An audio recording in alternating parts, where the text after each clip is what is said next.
किसी एक प्रभुदास ने कहा, look around and get depressed, look within and get distressed, look above and get impressed. जय मसीह, मैं आरसी राय आपको इस वीडियो में स्वागत करता हूं।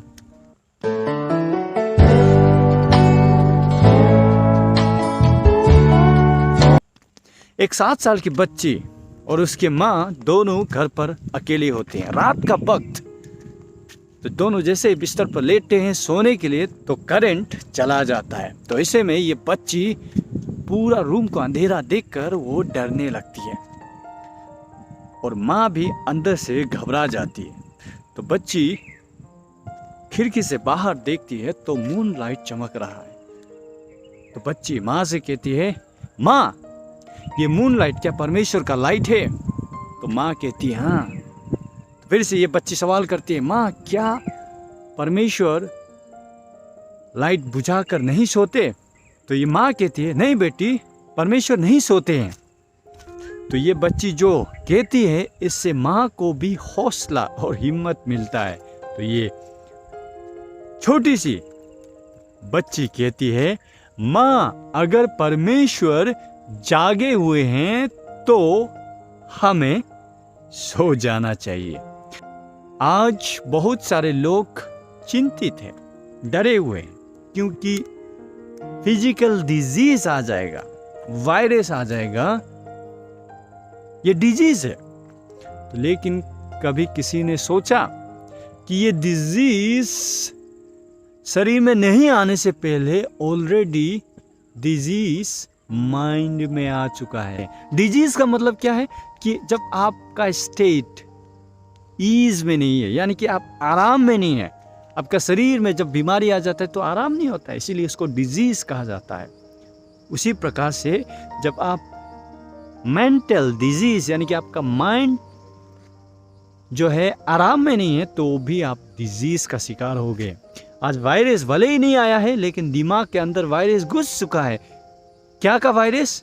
डर का वायरस, चिंता का वायरस, पैनिक हो रहे हैं लोग। आज बहुत सारे कम जो शरीर का डिजीज से मर रहे हैं, ज्यादातर लोग मेंटल डिजीज के कारण मर रहे हैं और ये मेडिकल साइंस भी प्रूव करता है। इसीलिए वचन कहता है, do not fear, this is the command, this is the imperative order of our Lord. ये कमांड है, do not worry, this is a command, trust him. कुछ भी उसका हाथ से बाहर नहीं गया है। Nothing is out of his control, nothing is impossible with God. Have trust, have hope in God, his grace is sufficient for us. No matter what you can overcome when you claim the promises of God in prayers, when you trust him, his grace is sufficient for you. परमेश्वर चाहते हैं हम निडर और निश्चित होकर जीवन को जिए। कब हम निडर होते हैं? जब हम उन पर भरोसा करते हैं, उन पर हमारा विश्वास होता है, तब जाके हम निडर हो सकते हैं। हमें समझना होगा कि कुछ भी परमेश्वर का हाथ से बाहर नहीं गया है। Everything is under his control, कुछ भी चीज उससे बाहर नहीं है। और about this crazy things that's going around is already foretold, ये पहले से हमें बताया गया है वचन में। So we should not worry and get distressed about all the situation that's going on. बल्कि हमें याद रखना है कि परमेश्वर जागे हुए हैं और हमारे लिए वचन क्या कहता है? I will never leave you nor forsake you. This is the promise of God. और डेविड क्या कहता है? Even though I walk through the valley of the shadow of the death, I will fear no evil, for you are with me.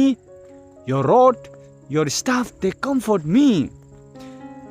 David यहाँ में कह रहा है कि मैं भले ही मौत की घाटी से जाऊं तो भी मैं किसी भी चीज से नहीं डरूंगा, क्योंकि परमेश्वर आप मेरे साथ में है और आपका रोड और स्टाफ कंफर्ट देता है मुझे। डेविड यहाँ में पिक्चराइज कर रहा है अपने आप को एक शीप और परमेश्वर को शेपर्ड।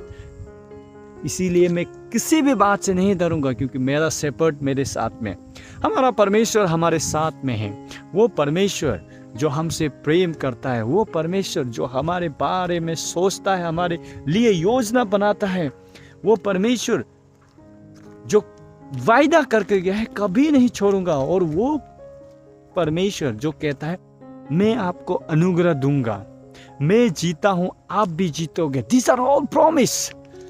तो इसीलिए हमें मेंटल डिजीज का शिकार नहीं होना है। Physical disease is also can be overcome when you have the power of mental toughness. जब आपके साथ में होगा। मेंटल टफनेस कब आएगा? जब आप प्रार्थना में बने रहेंगे, जब आप विश्वास में बने रहेंगे, जब आप प्रोमिसेस को क्लेम करेंगे जो उनका हमारे लिए वचन में दिया गया है, जब आप हिम्मत नहीं हारेंगे, परमेश्वर पे भरोसा रखेंगे, कोई भी मुश्किल, कोई भी चैलेंजेस आपके लिए बड़ा नहीं होगा। You can overcome because God is with us. Thank you so much for watching this video. God bless you. Keep shining your light.